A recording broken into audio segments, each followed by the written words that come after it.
कांदिवली पश्चिम के बुराबाई हॉल में आमदार योगेश सागर और बप्पा सीताराम द्वारा 12वां सामूहिक विवाह समारोह संपन्न हुआ। पिछले 12 सालों से सामूहिक विवाह आयोजन किया जा रहा है। इसमें जरूरतमंद जोड़ों की शादी की जाती है और उन्हें एक भी पैसे का खर्च ना कर कर उनकी शादी का पूरा खर्च आमदार योगेश सागर द्वारा किया जाता है। इस वर्ष 17 वर वधुओं की शादी रचाई गई। सभी को कपड़े, सामान, सोने का मंगलसूत्र व घर में लगने वाले शादी के बाद का सारा सामान भी दिया गया। इसी के साथ सबको एफडी भी दी गई। हर साल की तरह इस साल का भी समारोह सफल रहा। आइए देखते हैं इस विषय पर मुंबई भाजपा अध्यक्ष एडवोकेट आशीष शेलार और सांसद गोपाल शेट्टी का क्या कहना है। उपस्थित जिन्होंने इस कार्यक्रम को लगातार एक बार दो बार नहीं तो ये 12वां साल जो कार्यक्रम कर रहे हैं, ऐसे हमारे नेता विधायक सम्माननीय योगेश सागर जी, मंच पर उपस्थित सभी नगर सेवक नगर सेविका, पार्टी के हमारे पदाधिकारी, यहाँ पर उपस्थित बापा सीताराम सेवा मंडल के सभी सम्माननीय अधिकारीगण और उपस्थित भाई और बहनों, सबसे पहले तो मैं हमारे नेता योगेश सागर जी को और उनके सभी सहकारियों को बहुत बहुत अभिनंदन करता हूं कि ये नेक काम वो लगातार कर रहे हैं। हमारे रामबाबू नाइक आज अगर यहां इस मंच पर होते तो कहते कि भाई शुरुआत करना तो आसान है, एक साल किया तो दूसरी साल उसको निभाना भी ठीक है, लेकिन अच्छा कार्य बार बार करना यह असंभव है।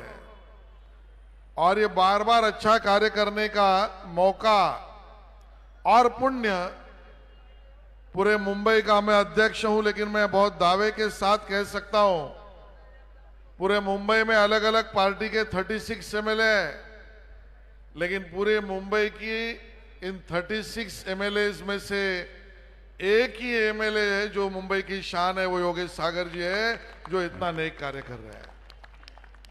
समाज को अपना मानना, दूसरे को अपना मानना, दूसरे का दुख अपना मानना, दूसरे का सुख अपने में समा लेना बोलने के लिए आसान है।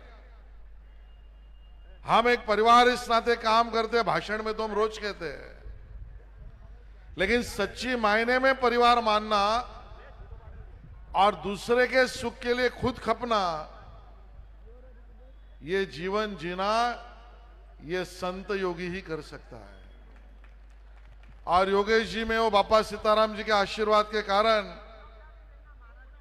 हठ योग नहीं, संत योग है, और उस संत योग के कारण ये कर पा रहे हैं। जो भी डोनर है उन सब ने इसमें बहुत हाथ बटाया है, और मुझे लगता है ये भावना कि ये आपका नहीं मेरा है, ये आप मेरे परिवार के हैं, इस नाते यहां पर जितने भी सब हमारे नव दाम्पत्य जो है उनको आशीर्वाद देना, ये काम लगातार चलता रहेगा।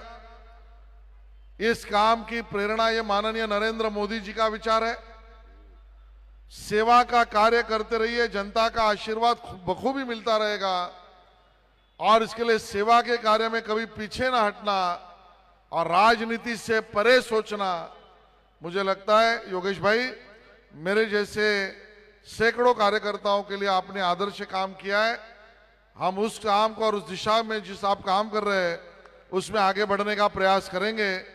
और विशेष रूप से जो सभी हमारे नव दाम्पत्य यहाँ पर है, उनको मैं बहुत सारी शुभकामनाएं देना चाहता हूँ, उनके परिवार को शुभकामनाएं देना चाहता हूँ कि आज बहुत पवित्र मंगल ऐसे वातावरण में आपके सबके परिवार में एक ये सुख का क्षण यहाँ हम सब लोग इकट्ठा होकर मना रहे हैं, और इसी प्रकार का सुख, शांति, समाधान ऊपर वाला ईश्वर आपके सबके परिवार में दे, इतना ही नम्र निवेदन है। बहुत बहुत धन्यवाद। नमस्कार। बापा सीताराम मंडल और पंडित दीनदयाल उपाध्याय कन्या योजना, ये दो बहुत ही आदरणीय सम्मानीय नाम के साथ हम सबके लोकप्रिय विधायक योगेश सागर जी ने जो ये कन्या विवाह योजना प्रारंभ करके आज ये 12वां साल है। लगातार 12 साल ये योजना को बहुत बेहतर ढंग से चलाना और इस साल जो 16 दाम्पत्यों का यहाँ पर आज विवाह के बंधन से बंधे हैं, ऐसे सभी लोगों को मैं शुभेच्छा देता हूँ, शुभकामनाएं देता हूँ। उनका वैवाहिक जीवन सुखमय हो, मंगलमय हो, प्रगतिमय हो और भक्तिमय हो, इसलिए मैं भगवान के चरणों में प्रार्थना करता हूँ। मैं सभी उपस्थित नगरजनों के ओर से और समस्त भारतीय जनता पार्टी परिवार के ओर से योगेश भाई का अभिनंदन करता हूँ। इतना भगीरथ काम वो करते हैं और उनको साथ देने वाले सभी भारतीय जनता पार्टी के हमारे पदाधिकारी कार्यकर्ताओं का भी मैं अभिनंदन करता हूँ, क्योंकि ये एक दिन का कार्यक्रम नहीं है। हम लोग तो आकर आधा घंटे में यहाँ से चले जाते हैं। इसकी सारी व्यवस्था योगेश भाई ने कहने के लिए भले कह दिया कि सब ऑटोमेटिकली हो जाता है, ऑटोमेटिकली कुछ होता नहीं है, सब करना पड़ता है और उसके लिए बहुत परिश्रम करना पड़ता है। ये परिश्रम करने का काम योगेश भाई कर रहे हैं और बाबा सीताराम की असीम कृपा उनके ऊपर है, ये सब होते जाता है और इसलिए निश्चित मैं बड़ा प्रसन्नता महसूस करता हूँ।